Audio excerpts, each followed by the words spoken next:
Kung ano man ang maitutulong ko, sabihan mo lang ako, sabi nung kapatid. Nanonood po siya ngayon, nakita ko, naka-view siya.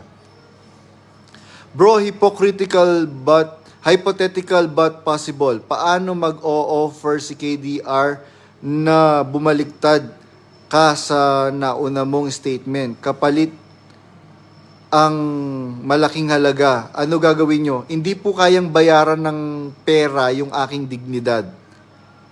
Nagtatrabaho po ako dito. Kahit sa Pilipinas, kumakayod po ako para mabuhay ng marangal. Actually, meron pong kapatid sa ibang bansa din, nag-offer siya, bro, in any form, in any way, magsabi ka lang, ano pong maitutulong po namin sa'yo, willing po kaming tumulong ng misis ko.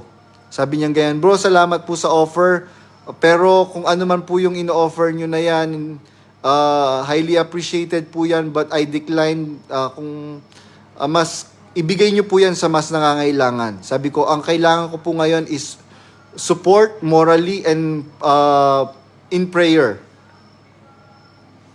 Opo bro, narinig ka po yan, bulaan ang di narinig ko rin po yan, bulaan ang di nagpapatanong. Kaya yan po ang gusto ko ibalik sa MCGI sa gitna ng kapatiran, magka-consultation, kaso di mabalik. Ginawa sa akin, sinipa ako ng worker sa mga GC. Yun po ang ginagawa nila ngayon. Pagka meron kang tanong, ang gagawin nila, sususpindihin ka kaagad. Pinapatunayan lang nila na talagang manlulupig na sila ng katwiran.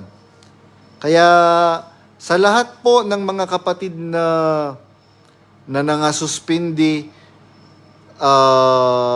dahil meron lang mga tanong, wag po kayong wag niyo pong panghihinayangan yan mga kapatid, dahil hindi na po yan sinasamahan po ng Diyos.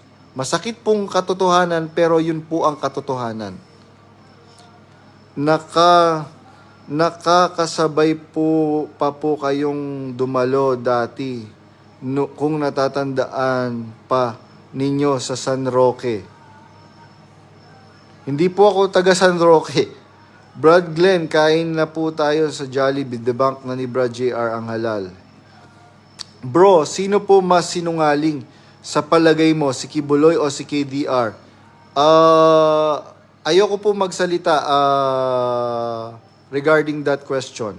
Bro, para sa inyo, ano pong magandang itanong o sabihin sa mga workers na dumadalaw sa bahay? Sabihin nyo po, gusto kong maligtas, kaya ayoko nang dumalo dyan sa MCGI. Dahil wala na dyan sa MCGI ang kaligtasan. Kung gusto nyong dumalo pa ako dyan, sabihin nyo kay Brad Daniel, magpatanong siya. Ganun po, simple. As simple as that. Bro, hypothetical but possible. Paano mag-offer? Hindi po nababayaran yung dangal ko. Yung mga pananakot ng mga fanatics tandayan na sila ay apektado na sa mga katotohanan na in-expose si Brad Badong. God bless Glenn, pati pamilya mo aalalahanin ko. Dati naman walang halal sa aral, 1993 ako na anib. Kailan lang yang sinama sa doktrina? Oo nga po hindi naman pinag-aralan ng maayos ng mga KNP na nagsabi kay Brad Eli na wala pong katotohanan na merong religious ritual na ginagawa sa halal. Katunayan po ito. Actually, nung nasa Pilipinas pa lang po ako, sinabi ni Brad Eli, kung matatandaan ninyo, bawal lang ang halal sa dako ng Mindanao. Kaya, kahit sa royal family, merong kumakain sa Jollibee, kaya lang patago. Dahil baka makita ng mga kapatid.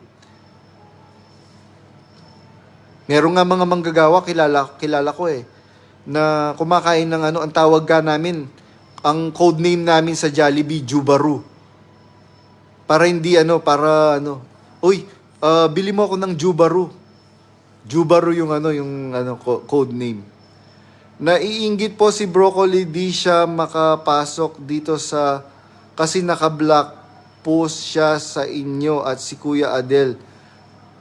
Nire-record po nila, sitaw to para bigay kay Broccoli TV. Hindi ko po kilala si Broccoli TV tsaka si Kuya Adel.